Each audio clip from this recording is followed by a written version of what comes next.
Hello, people, and welcome back to part 10. And just at the end of part 9 there, we were talking about Tara and Tara Hill, and there was a stone there, and I think it was called Bod Fearge, something like that. Excuse my Gaelic. But Ulick McGee was in the chat asking about this stone. He wanted to see this stone. So here we have it. This is the famous Bod Fearga. And you can see one of the pictures got vandalised. Someone poured paint all over it. But there it is, looking very phallic indeed, as it describes in the book. So just let the people join the chat. And I don't think I'll be able to finish this book tonight, guys. I was just looking back at the chapters there during the break, and some of them are quite large.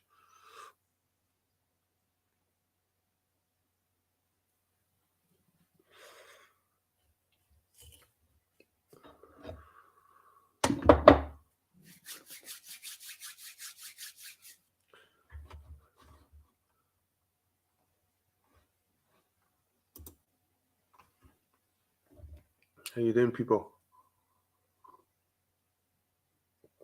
Got my coffee. And like I said, I had a wee look back at the chapters there. I don't think I'm going to get this finished tonight, even though it's only like 4 or 5 chapters left.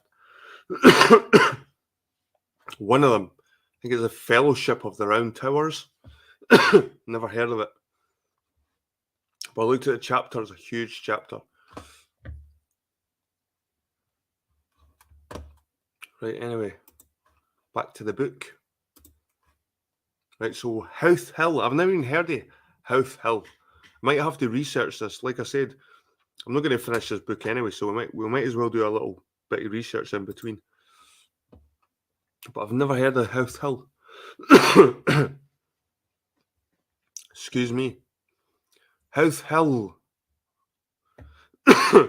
Overlooking Dublin, or Dublin Bay, not far from Blana, Dublin, and rising 578 feet. Sorry. Excuse me.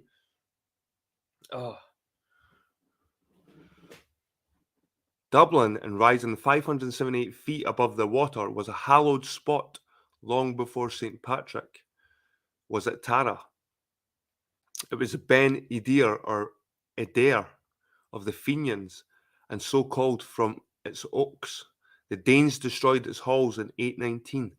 The Book of Howth chronicles events from 432 to 1370. The Danish word Howth is from Hoved, a head. Ptolemy's Edras became Edar. Athenian poems runs thus. How sweet from proud Ben Edar's height to see the oceans roll in sight, and fleets swift bounding on the gale, with warriors clothed in shining mail. Most beauteous hill, around whose head 10,000 seabirds pinions spread. May joy the Lord's true bosoms thrill, chief of the Fenians' happy hill. Ireland's Eye, a little isle north of Howth Harbour, is also associated with the early religious history. It was the Innis Nessan from St. Mac Nessan of the royal family of Leinster, who, in the 6th century, had his oratory at Innis Irian, and then it was called. The word "I" is from the Danish island. There it was the holy man was assailed, as the story goes, by the formidable chief of hell, who sought to terrify him by his gigantic and terrible form. The saint, excited, threw his book at the fiend, driving him against a rock which, splitting open, received him within itself.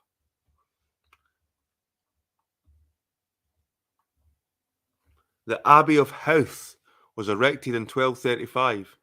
Finn MacCool's quote, a stone of many tons of weight, is now seen covering a cromlech upon which these verses were written by S. Ferguson, QC, recording the burial of the fair Fenian Aideen. They hewed the stone, they heaped the cairn, said Ossian, in a queenly grave. We leave her among the fields of fern, between the cliff and wave. The cliff behind stands clear and bare above the heathery steep, scales the blue heavens, expanse to where the Danaans, Druids, sleep. And here, hard by her natal bower, on lone Benadair's side we strive, with lifted rock and signs of power, to keep her name alive.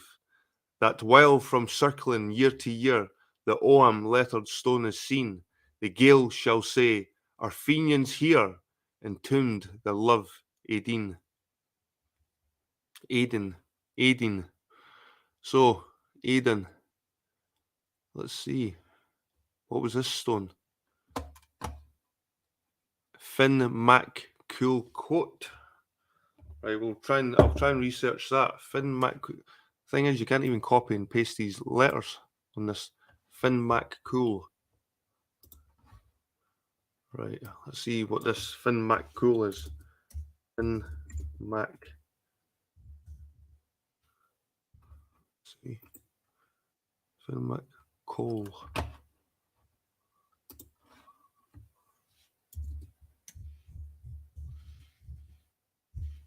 Was it the last bit?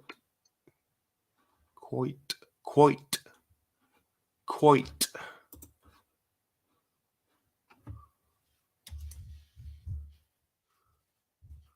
Right, let's see if I can find.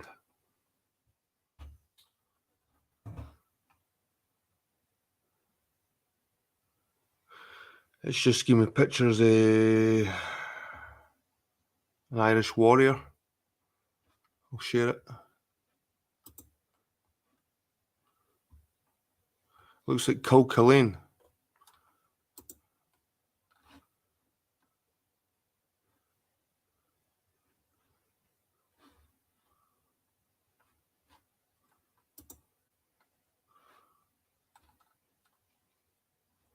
Fionn Mac Camel. No, that's not a stone, is it? Let's see, stone at Howth,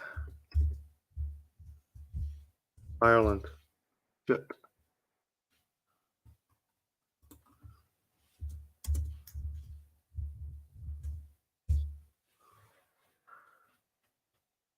Right. Still struggling to get some kind of. Am I missing something here? Am I missing something? The Abbey at Howth was erected in 235. Finn MacCool's quote, a stone of many tons weight, is now seen covering a cromlech. So it is a stone. It's covering a cromlech. So, like I said, we'll need to research these things. It's not giving me the Abbey of Howth. Let's see if there's even an Abbey of Howth anymore. The Abbey of Howth. See if that even exists.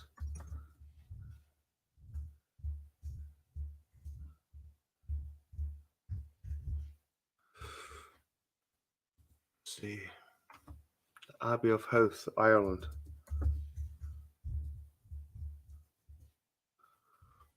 Right, we're starting to get somewhere now. Megalithic Ireland. St Mary's Abbey. Sitrick, or Sidtrig, the Viking king of Dublin, no doubt recognised the superb views of Howth Bay from this location when he founded the earliest church here in 1042.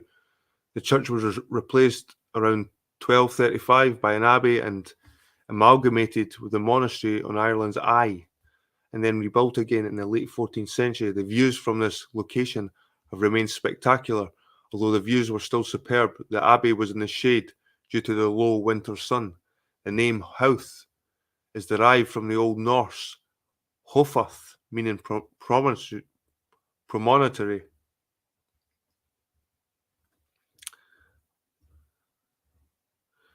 The abbey was served by a college, a community of 3 or more priests, one of whom was responsible for liturgy and business matters. The church had 2 aisles, each of which once had a gabled roof, but then When the building was once more modified in the 15th and 16th century, the gables were combined into a single taller gable. A bellcote was built and a new porch and south door were added. The east window was most likely inserted in the 16th century.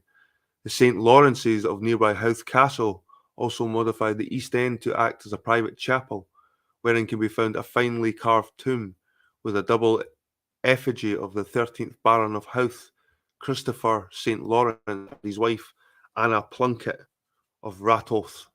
We were unable to gain access on this visit as the gate was locked. A key is available from a nearby residence. We will call back in the summer months. So we didn't see this stone that they were talking about. I thought they might have mentioned this the stone that we're trying to research. Right, anyway.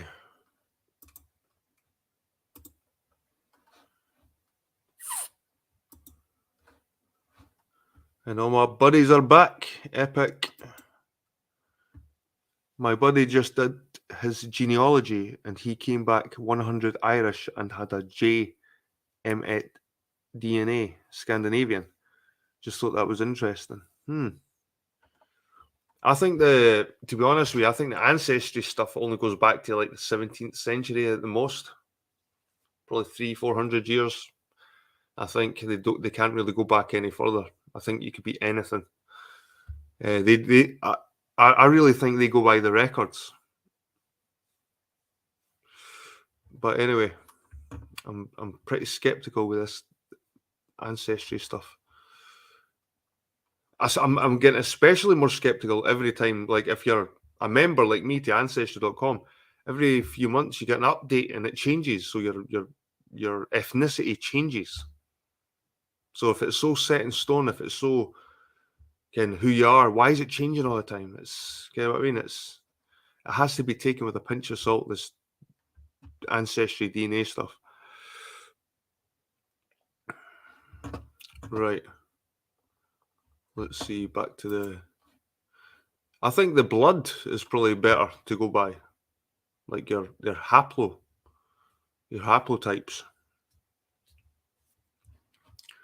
to see where you're from.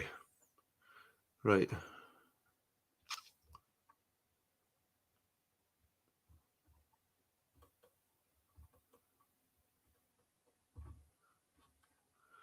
The Round Tower Creed, people. This was the next chapter, and I noticed I actually just quickly flicked through it to see how long it is. It's a long chapter, so without further ado, the Round Tower Creed.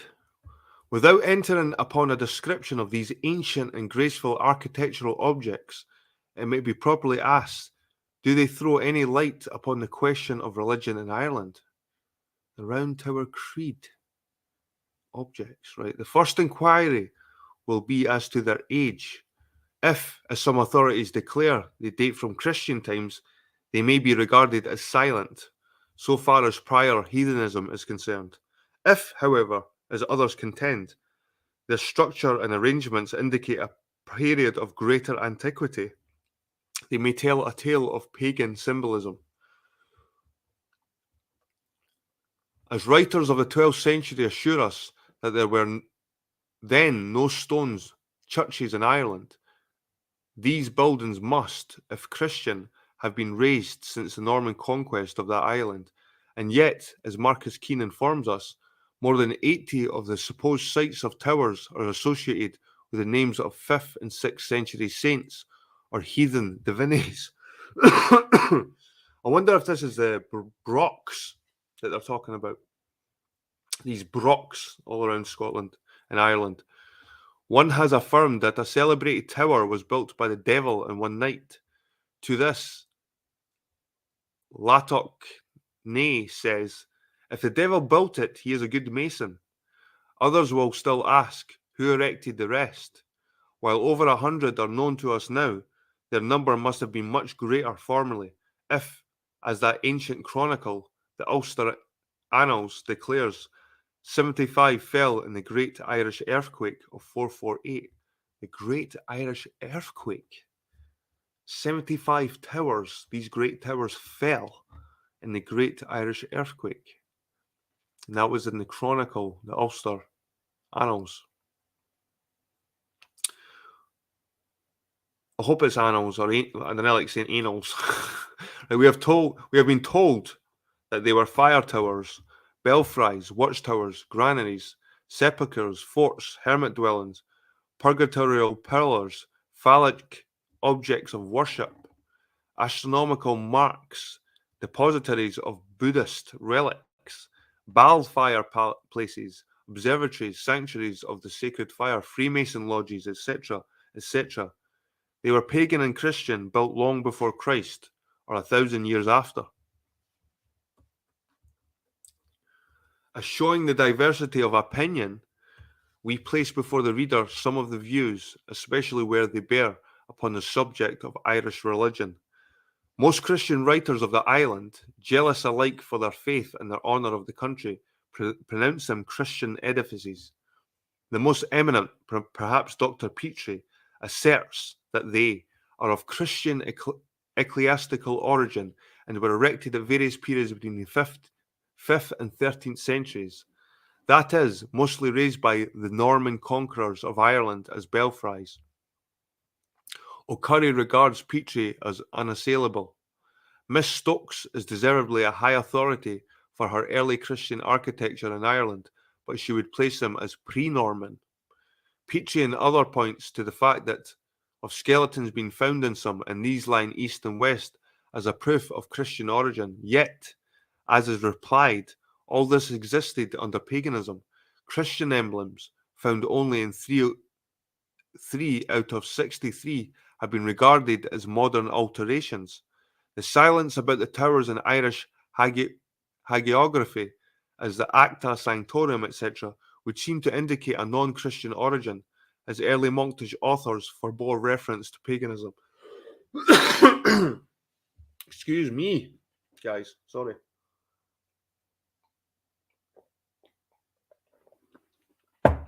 So this is like an argument whether these towers are Christian or they're pre-Christian, but it's already been proved modern. If they're talking about these brocks, some of them are Iron Age. So where were we? Pre-Norman, skeletons, Christian. Right. It is further asked, where is the Christian prototype? If an Irish style of Christian building, why did it not appear in countries known to have been under Irish missionary influence, as in Cornwall, Isle of Man, Scotland, France, Germany, etc.? Why did not Chaldees leave such memorials in the Hebrides and Lindisfarne and other localities? So I wonder if these aren't brocks. These might be something else, to be honest with you, because there is brocks in Scotland. Some of the most complete ones up in is it Mona? There are weighty authorities on both sides, writes Gradwell, but there are sufficiently high names who maintain they were already in existence when the saint was brought to Ireland. If they belong to a later period, when Ireland was Christian, it seems strange that the architects of those times should have displayed such surpassing skill in the construction of these towers, for which it is difficult to assign any adequate purpose, and not, on the other hand, have left us no monuments whatever of a more useful kind. It is obvious enough, as has been pointed out, that St. Patrick and his followers almost invariably selected the sacred sites of paganism and built their wooden churches under the shadow of the round towers, then as mysterious and inscrutable as they are today. Mrs. S.C. Hall, noting the carvings on the Davenish Tower, writes, some of the advocates of the Christian theory, these could be these round towers. There's two in Scotland. I've been to one. Abernethy. There's one at Abernethy. There's only two of these round towers. They could be, they're like towers, but with a point. They're like they call them Irish round towers. It could be them. Anyway, sorry guys, it just popped into my head. Noting the carvings on the Devonish Tower, writes, some of the advocates of the Christian theory, on looking at these carvings and at those Cormac Chapel and Cashel and on the cobblestones in the interior of the Ardmore Tower, would argue a Christian period of erection. We confess we cannot see them in the same light. The anchorite theory was mentioned by the Reverend Thomas Harmer in 1789. He saw a parallel in the hermitage of St. Saba, saying, "The height of the door of the tower belonging to St. Saba is a circumstance in which it appears to agree with the Scotch and Irish towers. A bell on the top served as a warning of the approach of foes to the hermits. Some saw them as serving to sustain such self-martyrs as Simon Stylites. Wright, the antiquary, observed, some will have them to have been watchtowers or beacons, but their low situation seems rather to argue against it. Others are of opinion that they are purgatorial pillars by which the penitent was elevated, according to his crime, by a ladder to fast and pray and so purge away his sins." And that's another thing that this Abernethy Tower had. It had chains and a thing, a collar thing for your neck. There are certainly not belfries, says Higgins, and the fire tower scheme being gone, I have not heard anything suggesting having the slightest degree of probability. To Bede, they were an enigma. H. O'Brien on the Round Towers held that they were built by the Tuatha De Dananns and were specifically constructed for a twofold purpose of worshipping the sun and the moon as the authors of Generation and Vegetable Heat. What? As the authors of Generation and Vegetable Heat. Where the hell did that come from? Again, I do deny that the round towers of Ireland were fire receptacles. But in honour of that sanctifying principle of nature, emanating, as was supposed, from the sun, under the denomination of Sol, Phobos, Apollo, Abad, or Buddha, etc., and from the moon, under the epithets of Luna, Diana, Juno, Astarte, Venus, Babia, or Batsy, etc. Miss Stokes thought it was absurd to say, as the early Welsh historians did, that Ireland had no stone buildings before the 11th century, and she maintained that the towers were of the 10th century, being half strongholds, half belfries. Her opinion is that the Irish art is not from Greece, but of purely native growth. Many Irish traditions point to her Danish origin. St. Bernard wrote that the Archbishop of Armagh first built a stone house and was blamed for it by his Irish flock. That they had great antiquity might be conjectured from the fact that the great battle between the Tuaths and Firbolgs was known as the Field of the Towers. Petrie found the tradition of their structure by Goban Sayre, the poet or mason, a myth of very olden date. Dudley's symbolism dilates on their geometric form and phallic characteristics.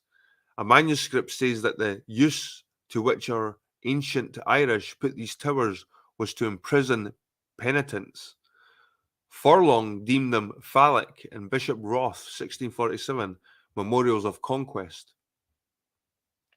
Kenrick's thought of their Phoenician origin is combated on the ground of there being none like them in Palestine. In 1605, a work appeared with this title, De Antiquitate Turum Bellanorum Pagana Carinesi et da Architectura non Campanilis Ecclesiastica, and containing many engravings of round towers. An author of Louvain, 1610, esteemed them, says Hargrave Jennings, the Rosicrucian, heathen lithoi or obelisks, in the sense of all those referred to in other parts of the world, phalli. They were raised in the early religions as the objects of universal worship.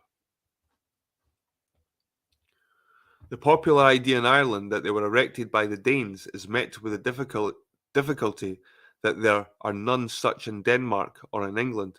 And it's the same with these hogback gravestones, these Danish hogback gravestones that you find in Britain. I found them in a graveyard and there's no record of them. And these are rare.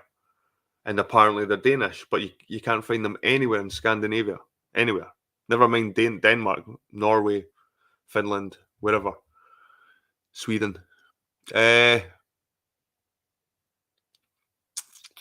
Sir Thomas Molyneux declared them belfries, One smith in 1750 supposed a date between 900 and 1000, an Irish manuscript called the Inclusioria for the imprisonment of criminals.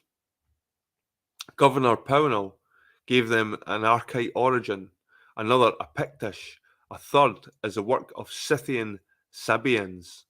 Beraton of the Society of Antiquaries said in 1763, I think them rather ancient Irish than either Pictish or Danish. The towers must not be confounded with the brocks or Pictish houses of Caithness, etc. This is what I was talking about, the brocks, so they're not the same as the brocks or Pictish houses of Caithness, which were forts with the residence between two circular walls, nor with the so-called vitrified forts known in Scotland and of great antiquity. And vitrified is when stone is heated so much it's melted, so it becomes vitrified. But they may be likened to the Nurhaz or Giant's Tower of Sardinia, Gozo Island, Balearic Isles, etc., though these towers are much more complicated in structure and rather conical. Like our towers, they are splendid specimens of masonry.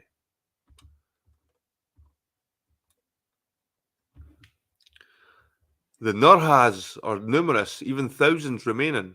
As round towers, they slope inwards about 10 degrees. They are seen from 20 to 140 feet in diameter, having a spiral staircase. At Gozo, one with a diameter of 100 feet has one chamber 80 feet by 50 feet. Ferguson, architectural scholar, declares them pre-Roman in age. He thinks they did not grow out of dolmen, nor dolmen out of them. The word nur means fire, but if fire temples, why so many of them? As few bodies are ever found in them, they could not have been tombs. Oliver considered the Nurhags were granaries in time of peace, but fortresses in war. There is great uncertainty as to the object of origin of towers.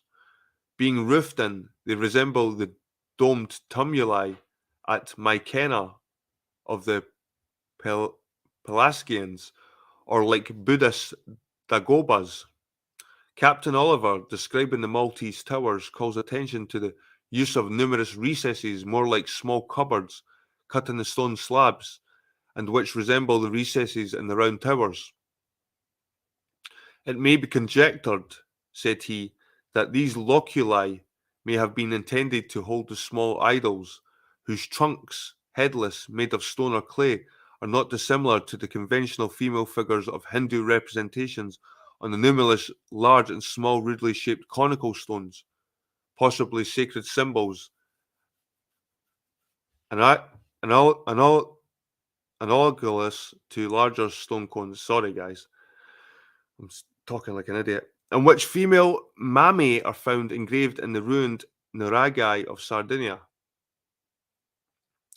which are found in those ruins. Somewhat similar small pyramidical stone cones, by which some have been supposed to represent the sun's rays, are to be seen in the hands of priests kneeling before the sacred serpent god in Egyptian paintings. All this reference to phallicism in the Nurgas, maintained by Arnon della Marmora and other Italians, apparently tends to support phallic theories on the round towers. Other authorities as Mano, Peyron, etc., see in them only sepulchres, while Angeas, Arai, and Munter take the fire worship view. The word Nurag is Turanian according to the Reverend J. Taylor, but to Dr. Charnock it is Phoenician. Round towers have also been compared to towers of silence by Ferguson, though those are but Parsi burial places. Some see resemblance to the pagodas of the polygars of the Kirkars. One near Benares is 50 feet high. That at Bahar has a door reached by a ladder.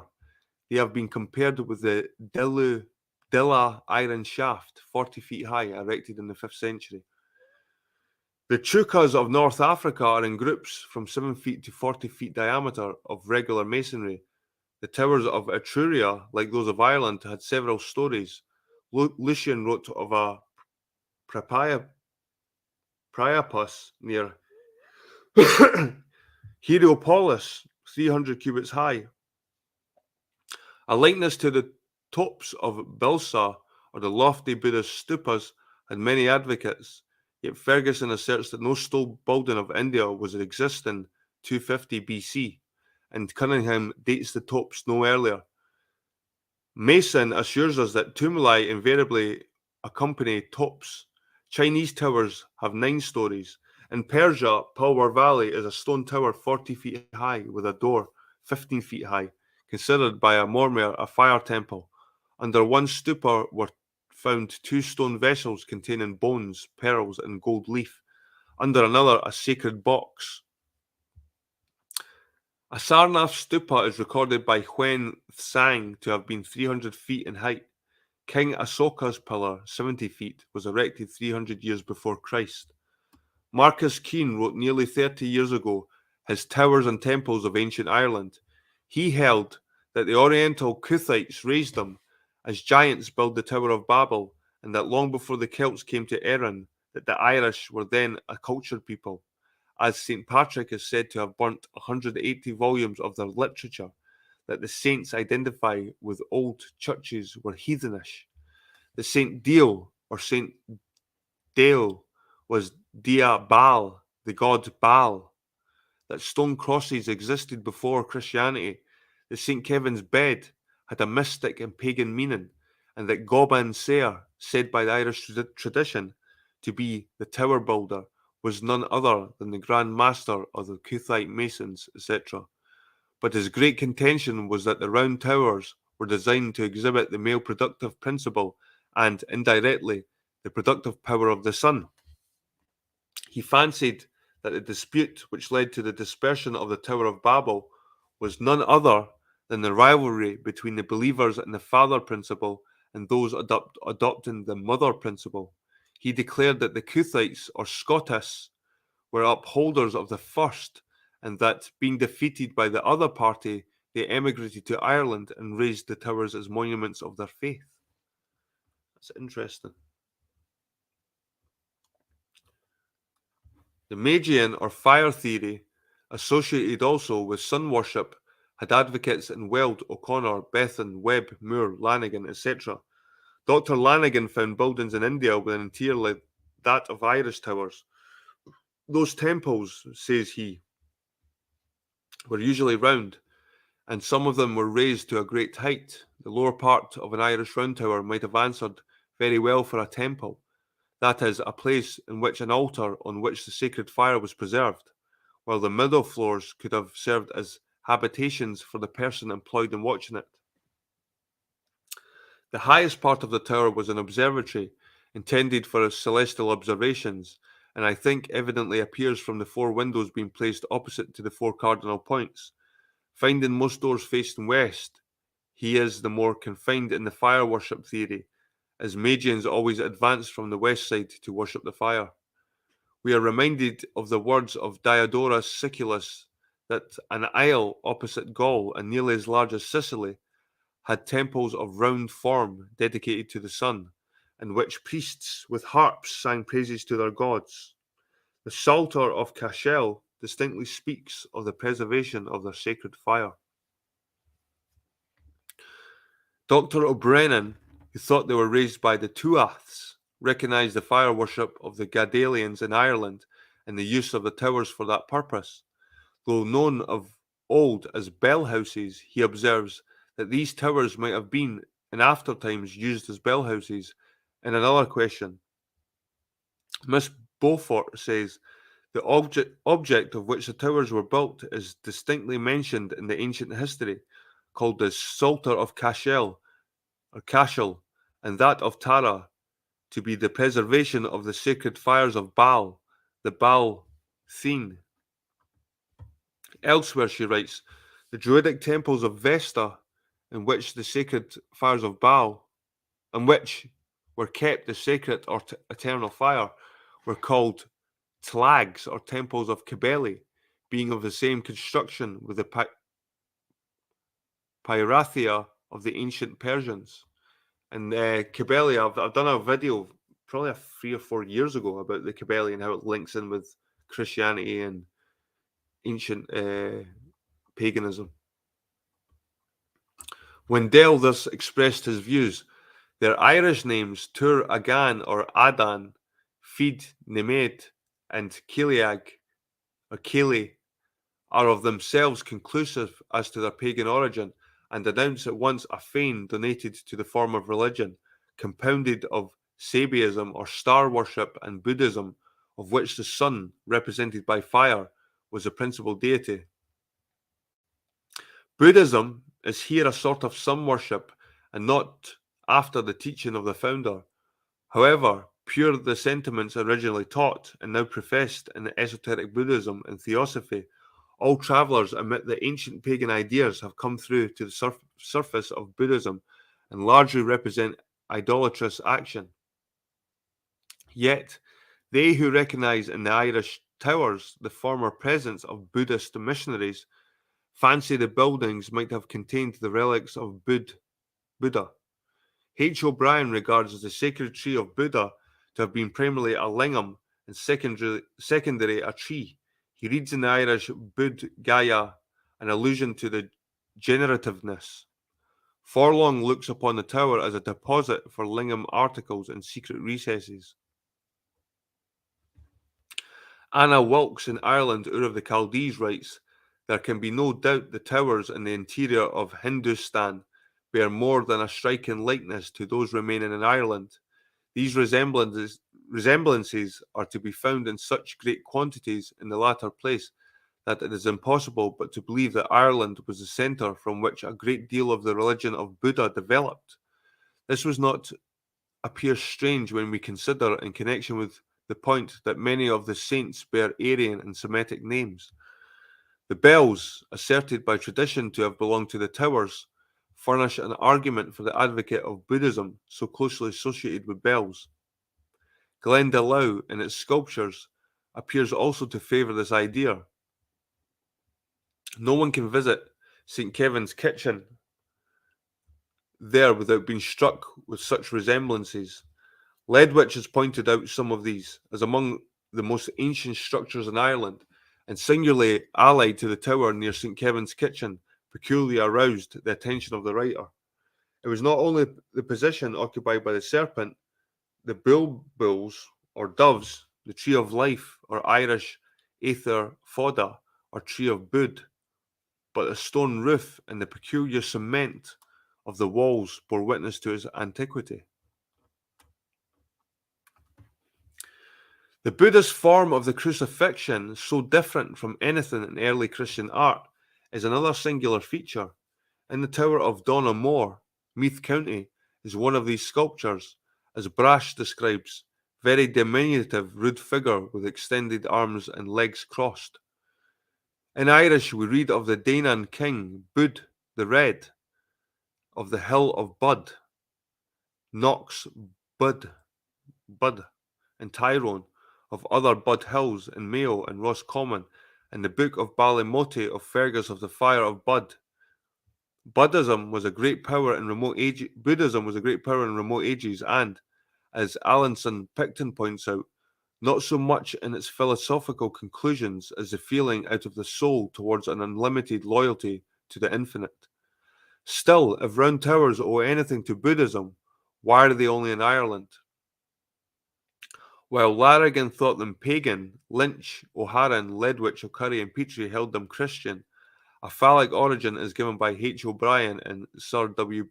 Betham, a cemetery memorial by Westrop, a baptistry by Canon Smiddy, a heritage by Dean Richardson and E. King, and a penitentiary by Sir R. Hoare. Who can decide when such authorities disagree? So let's see if we can find one of these towers in these last sort of 5 minutes. I've streamed for the last 5 minutes researching one of these towers, but the Tower of Donoughmore. Tower of Donoughmore. Let's see if we can find that one.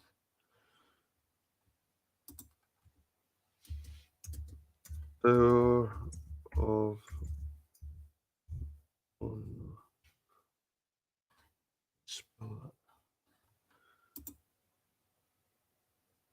Tower of Donal Moore.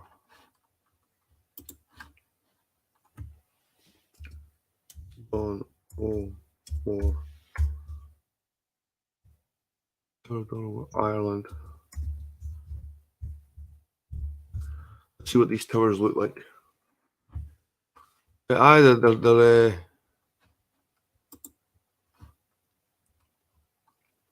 here's one of them here. So this is a Donal Moore round tower. A cemetery. So that's interesting. It's similar to the one that I seen at Abernethy. I'll show you the ones at Abernethy.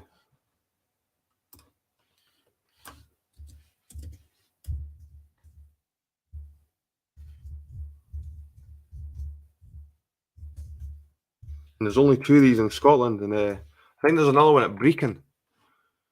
This is similar here. And I actually done a live stream from here, guys. So if you want to check this round tower out, but that's it there.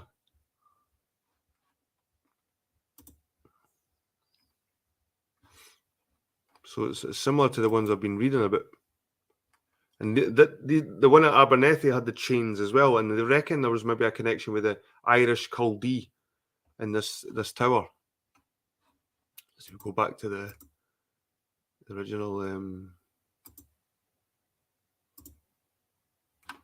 Here it is. Here the Donal Moore Tower. Interesting. Got some drawings here from old books.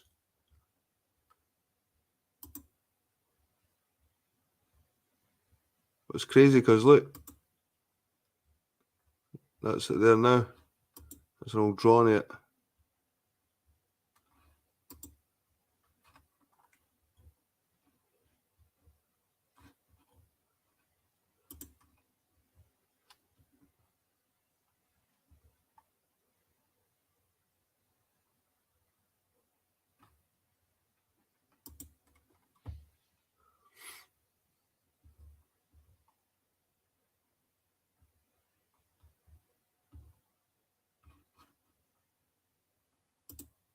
St. Patrick is said to have first founded a monastery here, giving charge of it to one of his followers, St.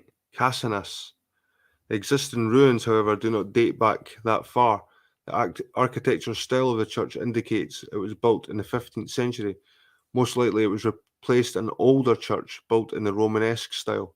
A carved Romanesque head is incorporated in the south wall of the bell tower. The round tower predates the church and was built in the 9th or 10th century. It is well preserved, though missing its conical cap. Unusual features include the stone carvings of heads and a crucifixion above around the doorway. It displays a wonderful rough limestone masonry and may have been built by the same builder as the tower at Glendalough, County Wicklow. I'd like to see the crucifixion, actually. That'd be pretty cool. Carving, I mean, the crucifixion carving. Anyway, guys, I'm going to hit the sack now. That's coming up for another hour. I thought I would get this finished. I seen those little chapters and I thought, Barry, but once I clicked into them and I sort of skimmed it, I thought, it's going to take me a while. But definitely something to look into. Just going to have a wee look at StreamYard. And how we doing, Tara Payne? Good to see you. Coming in late, but that's cool. Right, No Mask, Epic, Tara.